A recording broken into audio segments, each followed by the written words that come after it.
आप देख रहे हैं एम न्यूज और मैं हूं आपके साथ कुसुम जय शर्मा। निकाय चुनाव में हर कोई अपना भाग्य आजमा कर जनता की सेवा करना चाहता है। अब वो चाहे चेयरमैन के रूप में हो या फिर सभासद के रूप में सामने आता हो। रायबरेली के वार्ड नंबर 25 बड़ा घोसियाना से भी जफर इकबाल सभासद पद के लिए खड़े हुए हैं। पढ़े लिखे जफर इकबाल अपने वार्ड में गंदगी और लोगों को परेशान देखकर लोगों के कहने पर ही चुनाव में उतरे हैं। उनसे हमारी संवाददाता बरखा सिंह ने बात की। देखिए हमारी ये खास रिपोर्ट।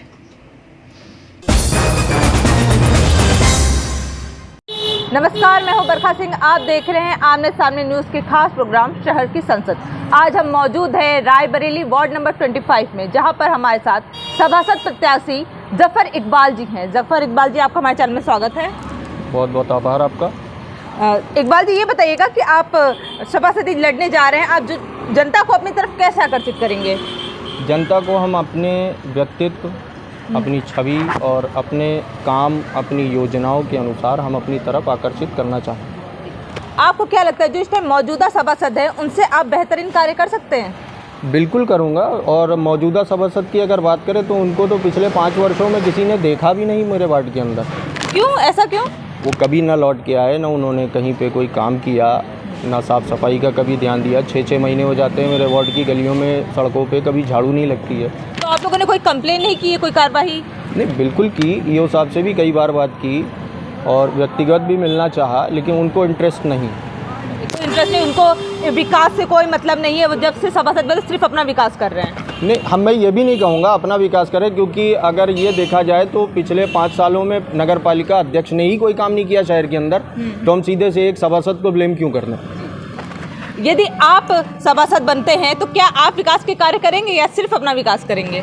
मैं बिल्कुल पूरी अपनी ताकत लगा के हर तरीके से अपने वार्ड के निवासियों की हर समस्या को हल कराने की पूरी कोशिश करूँगा।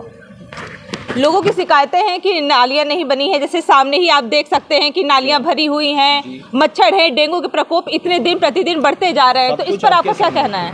अभी एक बार भी यहाँ पे कीटनाशक दवाओं का छिड़काव नहीं हुआ। छिड़काव तो छोड़िए, आप नालियों की सफाई नहीं होती, 1-1 साल हो जाता है। तो इस पर भी आप लोगों ने कोई कार्रवाई नहीं की, कोई एप्लीकेशन देना, ऐसा कुछ का? नहीं, बिल्कुल दिया, नगर पालिका को एप्लीकेशन भी दिया है। बल्कि मैंने आज भी हाल ही में हमारे ही वार्ड का एक एरिया नयापुरवा है जहाँ पर गंदगी और कचड़े का ढेर लगा हुआ है, उसके लिए भी मैंने कल भी फ़ोन किया, आज भी मैंने अधिकारी को फ़ोन करके बोला, लेकिन कहीं कुछ भी काम नहीं हुआ। कोई काम नहीं हो पा रहा है। तो आप जनता को कैसे संतुष्ट करेंगे? आप क्या क्या कार्य करवाएंगे यदि आप सभासद बनते हैं तो?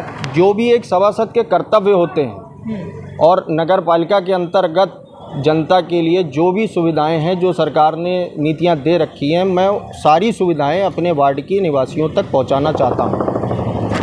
यदि आप सभासद बनते हैं तो आपका विकास के क्षेत्र में सबसे पहला कदम क्या होगा? सबसे पहला काम मेरे वार्ड की जो सबसे बड़ी समस्या है, जलभराव की समस्या जी, उसको मैं दूर कराने की सबसे पहला प्रयास करूंगा कि पानी की निकासी हो सके हमारे वार्ड के अंदर, जिसके कारण बारिश के सीज़न में सबसे ज़्यादा दिक्कतें होती हैं। यहाँ तक कि 15-15 दिन बच्चे यहाँ के स्कूल नहीं जा पाते हैं क्योंकि रास्ता नहीं होता निकलने का। नालियों का निर्माण हुआ ही नहीं है, कोई कार्य नहीं हुआ है। कोई कार्य नहीं हुआ। आपकी क्वालिफिकेशन कितनी होगी? क्वालिफिकेशन मेरी बीएड।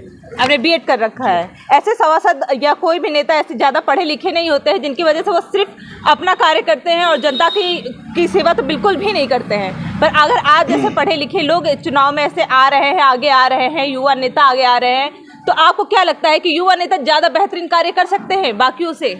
हाँ, बिल्कुल कर सकते हैं। युवाओं के अंदर एक नई ऊर्जा है, उसको यूज़ करने की ज़रूरत है। आज की दौर में पता नहीं किस लिए हमारा युवा राजनीति से बहुत पीछे रहता है, जबकि आगे आने की ज़रूरत है। युवा आगे आएंगे तभी देश को नई सोच मिलेगी और नए तरह से विकास हो सकेगा।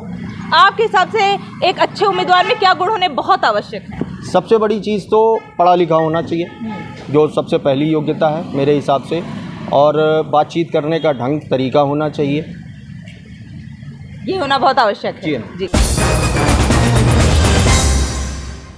ये थे हमारे साथ इकबाल जी बीएड किए हुए हैं, वो काफ़ी शिक्षित हैं और यदि वो सभासद चुने जाते हैं तो अपने वार्ड का बहुत अच्छे तरीके से देखभाल करेंगे, विकास कार्य करेंगे, क्योंकि ये काफ़ी शैक्षिक है तो ये शिक्षा के क्षेत्र में भी आगे लोगों को आगे आने के उत्साहित करेंगे। अब देखने वाली बात यह है जनता इनके समर्थन में कितना उतरती है, जनता इनकी उम्मीदों पर खरा उतरती है या नहीं।